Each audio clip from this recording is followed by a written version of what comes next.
کر لو ہر عبادت کے ساتھ. ایک اس عبادت کی توفیق پر اللہ کا شکر، اور اپنی تقصیر پر، اپنی کوتاہی پر استغفار. اگر یہ کام کرتے رہو گے کرتے رہو گے تو انشاءاللہ رفتہ رفتہ راستہ طے ہوتا جائے گا، اور ایک وقت آ جائے گا، ضرور آ جائے گا انشاءاللہ، کہ تم احسان کے مرتبے تک پہنچ جاؤ گے. ہوتا کیا ہے کہ غفلت کے ساتھ پڑھی، غفلت کے ساتھ اٹھ کے چلے گئے. ارے بھائی نماز کے بعد ذرا سا ایک اس نماز کے اوپر نگاہ بازگشت ڈال لو. یعنی اس کا ذرا تصور کرو کہ میں نے یہ 4 رکعتیں پڑھی تو کس طرح پڑھی، اور اس کے اوپر نگاہ بازگشت ڈالتے ہوئے پہلے اللہ جل جلالہ کا شکر ادا کر لو، اور شکر ادا کر لو کہ یا اللہ آپ نے جس طرح بھی توفیق دی، آنے کی توفیق دے دی، اپنے بارگاہ میں حاضری کی توفیق دے دی، اے اللہ میں اس پر شکر ادا کرتا ہوں. اور اے اللہ میں آنے کے بعد آپ کے دربار کا جو حق تھا وہ تو کہاں ادا ہوتا، جو کم سے کم مطالبہ ہونا چاہیے تھا وہ بھی مجھ سے پورا نہ ہو سکا. دیکھو خشوع کا اعلیٰ مقام تو وہ ہے جو حدیث میں فرمایا گیا کہ ان تعبد اللہ کأنک تراہ. اللہ تبارک و تعالیٰ کی عبادت اس طرح کرو جیسے کہ اللہ کو دیکھ رہے ہو، اور اگر نہیں دیکھ رہے تو کم از کم وہ یہ خیال کر لو کہ وہ تمہیں دیکھ رہا ہے.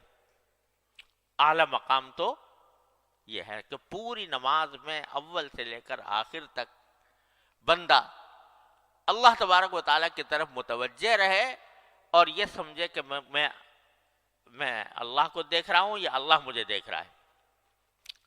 لیکن ادنا درجہ کیا ہے؟ ادنا درجہ یہ ہے کہ کم از کم جو الفاظ تم زبان سے نکال رہے ہو دھیان ان الفاظ کی طرف ہو. جب الحمدللہ کہا، الحمدللہ رب العالمین کہا، تو دھیان ان الفاظ کی طرف ہو. میں نے یعنی پتا ہو کہ میں الحمدللہ رب العالمین کہہ رہا ہوں، الرحمن الرحیم کہہ رہا ہوں. اور اس میں حدیث میں آتا ہے کہ نبی کریم صلی اللہ علیہ وسلم نے فرمایا کہ جب بندہ الحمدللہ رب العالمین کہتا ہے تو اللہ تبارک و تعالی جواب دیتے ہیں حمیدنی عبدی، میرے بندے نے میری تعریف کی.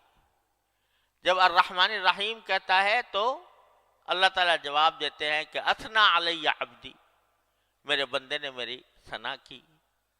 جب مالک یوم الدین کہتا ہے تو کیا فرماتے ہیں؟ مجدنی عبدی، میرے بندے نے میری بزرگی بیان کی. اور جب کہتا ہے ایاک نعبد و ایاک نستعین تو باری تعالیٰ فرماتے ہیں کہ یہ جو وہ کہہ رہا ہے بندہ، یہ میرے اور بندے کے درمیان ہے یہ معاملہ. وہ میری عبادت کرتا ہے، میں اس کی مدد کرتا ہوں. ایاک نعبد و ایاک نستعین. تو آدمی کم از کم اتنا جو ادنا خشوع کا درجہ ہے وہ کیا ہے کہ جو الفاظ زبان سے نکال رہا ہے انسان، ان الفاظ کی طرف دھیان ہو. میں نکال رہا ہوں، یہ نہ ہو کہ بس مشین چل پڑی اور آخر میں جا کے بس سلام پھیر دیا، بلکہ دھیان ان کی طرف ہو، الفاظ کی طرف ہو. یہ ادنا درجہ ہے. اور جہاں ذہن بھٹک جائے، خیالات آنے لگیں، پھر دوبارہ انہی الفاظ کی طرف آ جائے. یہ ادنا درجہ ہے خشوع کا. اس کی کوشش تو بندے کو ہمیشہ کرتے ہی رہنا چاہیے، ساری زندگی کرتا رہے. تو یہ کوشش ادنا درجے کا خشوع ہے، یہ بھی حاصل نہیں ہوتا. تو اللہ آپ نے تو کرم فرمایا تھا کہ ہمیں توفیق دی تھی کہ آپ کے دربار میں حاضر ہوئے، لیکن ہم نے اپنی طرف سے جو ہمارے کرنے کا کام تھا وہ ہم سے نہ ہو سکا. تو اللہ ہم اس پر استغفار کرتے ہیں. اسی لیے سنت ہے نبی کریم صلی اللہ علیہ وسلم کی کہ نماز ختم ہونے کے بعد فرماتے کہ استغفر اللہ استغفر اللہ استغفر اللہ 3 بار. استغفر اللہ فرماتے تھے. ابھی تو نماز پڑھی، نماز کوئی گناہ تو کام نہیں ہے، استغفار تو گناہ کے کام پر کیا جاتا ہے، لیکن رسول کریم صلی اللہ علیہ وسلم نماز کے بعد استغفر اللہ فرماتے تھے. کیوں؟ کہ اللہ توفیق تو آپ نے عطا فرمائی، لیکن میں آپ کی عبادت کا حق ادا کر نہیں سکا، میرا دل و دماغ ادھر بھٹکتا رہا. تو کیا ہوگا کہ میرے مالک کا کرم ایسا ہے کہ بندہ جب استغفار کرتا ہے، اس کی طرف رجوع کرتا ہے، اپنی عاجزی کا اعتراف کرتا ہے، اپنی بندگی کا اعتراف کرتا ہے، کہتا ہے کہ مجھ سے غلطیاں ہوئیں، مجھ سے کوتاہیاں ہوئیں، میں کسی طرح بھی حق ادا نہ کر سکا، ادنا حق بھی ادا نہ کر سکا، تو میرے مالک کا کرم ایسا ہے کہ جو کوتاہیاں ہوئی ہیں ایک طرف تو اس کو معاف فرما دیتا ہے، اس کو معاف فرما دیتا ہے. میرا بندہ ہے، کمزور ہے، اور اس کے اندر وہ صلاحیت نہیں ہے جو ہونی چاہیے، تو اس واسطے یہ مجھ سے رجوع کر کے اپنی ناتوانی، اپنی کمزوری کا اعتراف کر رہا ہے، اپنی تقصیر کا اعتراف کرتا ہے، تو میں اس کو معاف کر دیتا ہوں. معاف کرنے کے کیا معنی ہوئے؟ کہ جو کوتاہیاں ہوئی تھیں نماز کے اندر، وہ سب ان کے اوپر خط تنسیخ پھیر دیا اللہ تبارک و تعالیٰ نے. چل تیری نماز بھی قبول کر لی، جیسی کیسی تو نے پڑھی قبول کر لی. جب تو نے ہم سے رجوع کر کے کہہ دیا کہ یا اللہ مجھ سے نماز صحیح طریقے سے پڑھی نہیں گئی، تو چل ہم نے قبول کر لی. استغفر اللہ استغفر اللہ استغفر اللہ کہے. تو عرض کرنے کا منشا یہ ہے کہ اس مایوسی کو دور کرنے کا راستہ کیا ہے، اور اس سمت میں آگے بڑھنے کا راستہ کیا ہے. ایک طرف تو حمد کرے بندہ، شکر ادا کرے، دوسری طرف استغفار کرے. شکر اس کی توفیق پر، استغفار اپنی کوتاہی پر. تو میرا اللہ تبارک و تعالی شکر کے بارے میں وعدہ کیا ہے کہ لئن شکرتم لأزیدنکم. یہ وعدہ ہے کہ نہیں؟ کس کا وعدہ؟ ان اللہ لا یخلف المیعاد. تو جب تم شکر کرو گے تو اور دوں گا. یعنی تم نے اس پر شکر ادا کر لیا کہ میں نے نماز آ کر ادا کی ہے، اے اللہ آپ کی توفیق سے اس پر شکر ادا کر لیا، تو اور توفیق دوں گا، اور توفیق دوں گا. اور یہی وجہ ہے کہ جب بندہ نماز مثلاً پڑھنا شروع کیا، پہلے تو نماز سے بھاگتے تھے بچپن میں، جب اللہ تعالیٰ نے پڑھنے کی توفیق دی، پڑھتا رہا، تو کیا ہو گیا؟ اب نماز کے بغیر چین نہیں آتا. آتا ہے کسی نمازی کو نماز کا وقت آ جائے اور گزرنے لگے نماز کا وقت، چین آئے گا؟ کسی نمازی کو چین نہیں آئے گا. رسول کریم سرور عالم صلی اللہ علیہ وسلم تشریف لے جا رہے ہیں سفر میں، تو سفر میں تشریف لے جاتے ہوئے راستے میں حضرت بلال رضی اللہ تعالیٰ عنہ سے فرماتے ہیں، جو حضور اقدس صلی اللہ علیہ وسلم کے مؤذن تھے، کیا فرماتے ہیں؟ ارحنا بالصلاۃ یا بلال، اے بلال ہمیں چین عطا کر دے، چین دے دے، راحت دے دے نماز پڑھ کر، یعنی نماز پڑھوا دے تو چین آئے. اس کے بغیر ہم بے چین ہیں، ہمارا کسی کام میں دل نہیں لگ رہا کہ کسی طرح میں نماز پڑھ لوں. تو آدمی ایسا ہو جاتا ہے کہ چین نہیں آ رہا. یہ کیا ہوا؟ جو توفیق شروع میں ہوئی تھی کہ اس وقت زبردستی بغیر دل نہیں چاہ رہا، دل گھبرا رہا ہے، لیکن بندے نے اس کی پرواہ کیے بغیر نماز میں آ کے کھڑا ہو گیا. یہ توفیق جو اللہ تعالیٰ کی طرف سے ہوئی تھی، اس پر جب بندے نے شکر ادا کیا تو اس کا نتیجہ یہ ہوا کہ اس نماز کی طرف توجہ اور نماز کی فکر اور اس کا خیال یہ بڑھتا چلا گیا یہاں تک کہ نمازی کو بغیر نماز پڑھے چین نہیں آتا.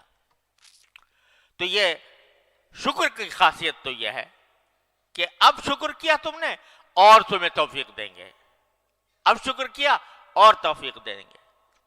اور استغفار کا خاصہ یہ ہے کہ بندہ کتنے بڑے سے بڑے گناہ لے کر پہنچ جائے اس دربار میں، بڑے سے بڑا گناہ لے کے پہنچ جائے، اور صدق دل سے، نیک نیتی سے، عاجزی سے اور اپنی بیچارگی سے باری تعالیٰ سے کہتے استغفر اللہ ربی من کل ذنب واتوب الیہ، اے اللہ میں معافی مانگتا ہوں، جو کوتاہی ہوئی ہے میں معافی مانگتا ہوں۔ تو یہ استغفار ایسی چیز ہے کہ میرا مولا اس کے اوپر معافی کا اس نے وعدہ کر رکھا ہے، وہاں شکر پر وعدہ یہ کر رکھا ہے کہ اور دوں گا، یہاں استغفار پر یہ وعدہ کر رکھا ہے کہ تمہاری غلطیاں معاف کر دوں گا۔ ان اللہ یغفر الذنوب جميعا یا عبادی الذین اسرفوا علی انفسهم لا تقنطوا من رحمت اللہ ان اللہ یغفر الذنوب جميعا۔ تو جو اللہ تبارک و تعالی یہ وعدہ کر رہے ہیں کہ میری رحمت سے مایوس نہ ہونا، یا عبادی الذین اسرفوا علی انفسهم، اے میرے وہ بندو جنہوں نے اپنی جان کے اوپر ظلم کیا ہے، لا تقنطوا من رحمت اللہ، اللہ جل جلالہ کی رحمت سے مایوس نہ ہونا، ان اللہ یغفر الذنوب جميعا، اللہ تعالیٰ سارے گناہوں کو معاف کر دے گا تمہارے، یہ وعدہ کر رکھا۔ اتنا آسان کام اللہ تعالیٰ نے بندے کو عطا فرما دیا ہے۔ جب شیطان ڈسے، جب نفس کے فریب میں انسان مبتلا ہو، کوئی بھی غلطی اسے سرزد ہو، فرماتے ہیں دروازہ میں نے کھولا ہوا ہے، آ جاؤ، آ کے استغفار کر لو، کہہ دو یا اللہ مجھ سے غلطی ہو گئی، صدق دل سے کہہ دو اور سچے دل سے، عاجزی کے ساتھ، بیچارگی کے ساتھ، عبدیت کے ساتھ کہہ دے بندہ کہ اللہ مجھ سے غلطی ہو گئی معاف کروا دی، یا اللہ مجھ سے غلطی ہو گئی معاف فرما دی، کہتے ہیں سب معاف کر دوں گا۔ معاف کرنے کے کیا معنی؟ کہ وہ ساری کوتاہیاں جو تم نے کی ہیں وہ میں نے معاف کر کے تمہارا پرچہ صاف کر دیا، تمہارا صفحہ صاف کر دیا۔ تو جو بندہ نماز کے بعد، یعنی نماز کے بعد ایسے ہی اٹھ کے نہ چلے جاؤ خدا کے لیے، نماز کے بعد تھوڑا سا بیٹھ کر، ایک تو جو تسبیحات مسنونہ ہیں وہ تو ہونی چاہیے، لیکن اس کے ساتھ تھوڑا سا نگاہ بازگشت ڈال لو نماز کے اوپر کہ اللہ میں نے نماز پڑھی، ایک تو میں آپ کا شکر ادا کرتا ہوں، توفیق دے دیا آپ نے، کم از کم ظاہری شکل نماز کی میری کروا دی آپ نے اپنے فضل و کرم سے، وہ بھی میری بس سے باہر تھا، آپ نے اپنے فضل و کرم سے کروا دی۔ دوسرے میں استغفار کرتا ہوں، کہے پر کرتا ہوں جو میں نہ مجھ سے کوتاہیاں ہوئی ہیں اس نماز کے اندر، ان پر استغفار کرتا ہوں۔ یہ کر کے دیکھو ہر نماز کے بعد کتنا وقت لگے گا؟ 1 منٹ 2 منٹ، اور ذرا سا اگر تھوڑا سا اور بڑھا لو کہ اپنی ان 4 رکعتوں